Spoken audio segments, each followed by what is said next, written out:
Hello Internet, Jazza here. I'm not fun for Louis, sorry to disappoint, and it's not every day that I get invited to be flown out to a 5-star resort on the Red Sea. So when an email landed in my inbox promising just that, I was like, yes, what do I need to do? Where do I sign? Please, I just need to get some winter sun on these pasty British legs. Honestly, they're beginning to be translucent. You can see some muscle tissue if you look closely enough. I was asked by a UK-based marketing company to attend the World Youth Forum in Sharm El Sheikh, a resort well known for sun and sand. Naturally, I googled the event. I'm not an idiot, and they have what looks like a relatively respectable shindig going on. Their promotional video is very stirring, has been viewed over 8 million times on Facebook, and promises a place where young people can come and engage with politics and tackle topics from racism to poverty to migration to freedom of expression. If you face discrimination because of your race,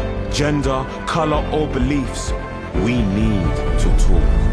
If you have the voice and want to be heard by world leaders, join us in the World Youth Conference in Egypt, where the conversation begins. Their website, in fact, states that the event wants to engage youth from around the globe, allowing them to express their views and recommend initiatives to decision makers and influential figures. On the surface, this looks so cool. Politics, social issues, a chance to debate with other young people like myself. You're nearly 30! And did I mention that I was going to get free flights and 5-star accommodation?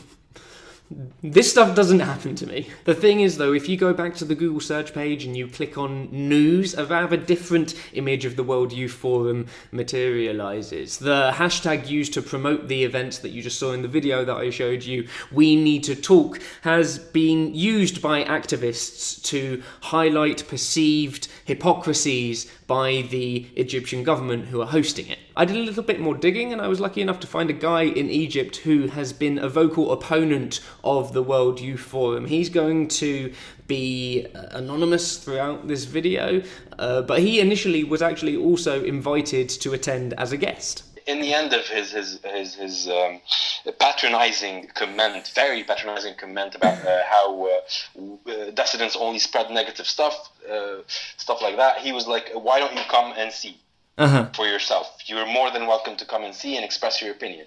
So I was like, okay, I will take you up on what you said. I want to come. And he never got back to me. Oh man. So I knew that from the beginning, right? But I was just like, I wanted to put him in the corner kind of thing, right? Hey, you also were very close to having a holiday by the Red Sea. It would have been lovely. Well, that's not really one of my concerns. Right? No, of course not. But let's be fair, it would have been nice. It would have been nice, yeah. Definitely. Egypt has had somewhat of a tumultuous decade. In 2011, they had a well-documented revolution that overthrew the president of 30 years, Mubarak. If you want to find out more about that particular event, then you can head over to Netflix and watch The Square, which is about that very revolution. It's really good. I recommend it. But since then, Egypt have managed to have 2 military coups and 2 presidential elections. As you do, and this has resulted in this guy, Abdel Fattah el-Sisi, as the current president. He actually won power in a democratic election with 96% of the vote, which doesn't sound iffy at all. He was actually the guy who instigated the military coup against the president who came after Mubarak, Mohamed Morsi, because loads of people were protesting against him. Let's just say that Egypt's political scene is rather complicated, bit of a shit show, and they love a military coup. There you go. El-Sisi's government, but actually all of the governments in modern Egyptian history, have had a bit of a iffy relationship with freedom of speech and democracy. And I spoke with my Egyptian friend about how it was kind of ironic that El-Sisi's government were putting on this event, the World Youth Forum, that was meant to be championing dialogue and freedom of speech. Basically, as you know, dissidents and opposition in Egypt is not, especially in the past 3 or 4 years, it's not something that is taken up lightly. It's not something that is, dissidents are being thrown in jail or forced to leave the country via the regime, or by just preventing them from working and preventing them from doing anything that can provide a living, so then they have to leave. It's either this or that. So it's either by force or by just suffocating their social status. So so basically, it's been a very hard couple of years for people who are not following the current regime. Between 2015 and 2016, the Egyptian Commission for Rights and Freedoms found that nearly 1,000 people had been victims of enforced disappearance, which could be interpreted as encouraging somebody to go and try and find themselves in a silent retreat in northern India, but most probably means that they were kidnapped by police. Human Rights Watch have also identified dozens of Egyptian academics and human rights activists who have been issued travel bans, stopping them from being able to leave the country to perhaps talk at international conferences or, heaven forbid, other people. The hashtag We Need to Talk has also been used by people across Egypt to highlight the plight of people who have been arrested and even tortured after criticising openly what they see as an oppressive and a populist government. My friend on the ground in Egypt also talked about the fact that a lot of the conversation about the World Youth Forum has been surrounding the waste of money. Another thought was, from where is the money coming? Right? Who's paying for this, basically? Right? Because we constantly hear from the Egyptian regime about how the regime doesn't have money for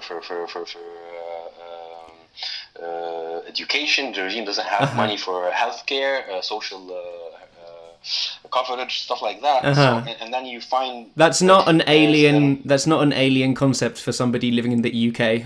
I'll be honest. I'm sure it's not an alien concept for a lot of people right now with what's happening globally. Yeah.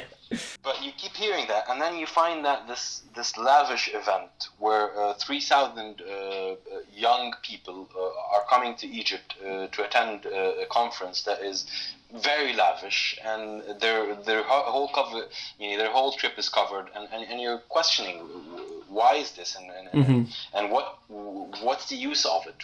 How is it going to benefit the country, right? So what do you think is? Why are they even hosting this event? If it's going to cost a lot of money, and if it is getting I feel like this was obviously going to get pushback, right? Why do you think that they've bothered to host an event like this? And one of them is actually a reply by one of the organizing committees. Right? He was when asked about why they did the youth forum, he replied a very comical reply, which I really don't understand how he said that. He said basically, and let me read this off his statement. He said the youth forum will do what the tourism failed to. And he's basically talking that this is only a mean of marketing for Egypt, right? Oh. And he said that on record, right? Something else that makes my invite to the World Youth Forum rather curious is the fact that there have been hundreds of arrests of people across Egypt who are tied to the LGBT community. Specifically, since the end of September, there have been 33 arrests tied to a group of people who raised a rainbow flag at a rock concert for the Lebanese rock band Mashrou Leila, whose lead singer happens to be gay and who I may or may not have already fallen madly in love with. These people have been arrested under laws against joining groups contrary to the law, and one of the classics, debauchery. The Sisi regime is also known to use invasive anal examinations in order to try and identify chronic homosexuals. Actually, in fact, one expert, when describing how he carries out these examinations, is quoted as saying, the shape of the hole will change. It won't look normal anymore. It will look like a vagina.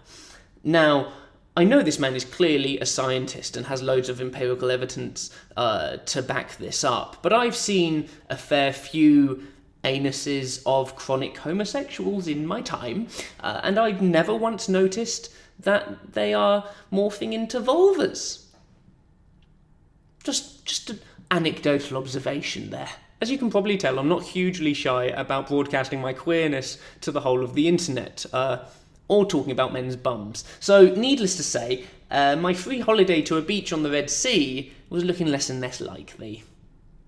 Sad. Our friend in Egypt also mentioned that this wasn't necessarily only about homosexuals and the switch hunt that the Sisi regime has against them. It's also about combating people that they see as going against the norms of Egyptian society. I wanted to... So obviously, for me, one of the big things about this forum was...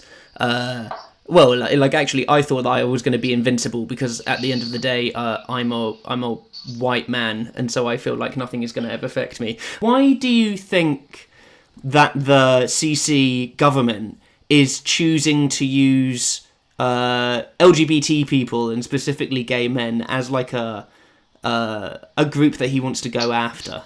Well, I don't think it's really about the LGBT as much as it's about anyone who is against the norm of what's happening in the society. Anyone who is, so to a certain extent, threatening to the image of the regime. There's this narrative in Egypt, right, where to be a good citizen, you have to be dressed in a certain manner, talking in a certain manner, your beliefs in a certain manner, and if you're anything outside this norm, then you are discriminated against. This discrimination can come in persecution, like what's happening with the LGBT. It can come as discrimination at work. So it's basically this discrimination is it's a hallmark of the Egyptian regime. Not just this regime. Yeah. Even the Muslim Brotherhood was like that. They had and Mubarak's regime as well. Yeah. And of course the Mubarak regime. So it's basically business as usual in Egypt. If you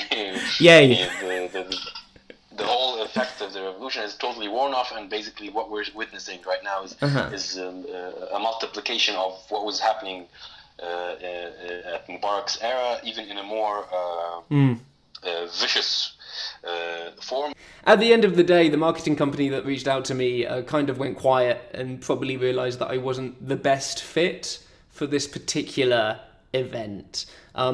I ended my call with my mate in Egypt by asking him what he thinks you guys, can do to help people who are on the receiving end of all of this bullshit in Egypt. What do you think is the best thing that people watching this video, most probably in the West, can do to help kind of like people who are being locked up or who are being persecuted in Egypt, beyond turning down a free holiday to Sharm El Sheikh? Obviously, I'm doing my bit. Well, honestly, I think all what they can do, and that's really all what we can do here in Egypt, unfortunately, because all other means have been stripped from us, whether it be the freedom of assembly, the freedom of protest. All of these rights that we took for granted after the revolution have been stripped away from us. So all what they can do is what we normally do, give exposure to the situation in Egypt, to give exposure to the political prisoners, the human rights situation, put pressure on the international community and on the Egyptian government to at least try to address these problems, to start taking it in consideration, to start looking into the situation of the political prisoners, start giving people a window of a real window of not just a marketing pitch, to give people the youth a window to express their opinion, to make a better future, because that's really all what anyone wants. We want a better future for us in Egypt and globally. So when you imprison people, this is not the way to go about it. When you discriminate against them, this is not the way to go about it. So I think this is basically the whole message. I think the people in the West who really want to stand with Egypt should, part of standing with Egypt is part of pressuring a better Egypt, part of giving exposure to the causes that normally are not there and are not covered by the media. It's as simple as that. I also wanted to make this video because I think it's very important that people like me who are privileged enough to have these platforms are aware of what we are doing when we are invited to be guests of particular places or of particular organisations. It's our job to be really vigilant about who we essentially endorse with our presence, and doing a little bit of research, maybe seeing what's happening on the ground, I think is a hugely important thing. Thank you so much for watching. This video is made possible by my patrons who are scrolling along the bottom right now. My content gets demonetized like all of the time. Every single one of my videos has started off demonetized for the past like however many months. That means that YouTube is not like in its own a viable thing for me to do, and I would really appreciate it if you would think about giving me $1 or so a month, so that I can continue to make important videos like this. I think this is an important video. Arrogance probably, but you know. Thank you so much for watching. Please make sure you share this video, subscribe, like it, press all of the buttons downstairs. I have been Jazza, and I will see you guys next week. I'm uploading every week this month, if it's ever so exciting. Right, very good. Bye.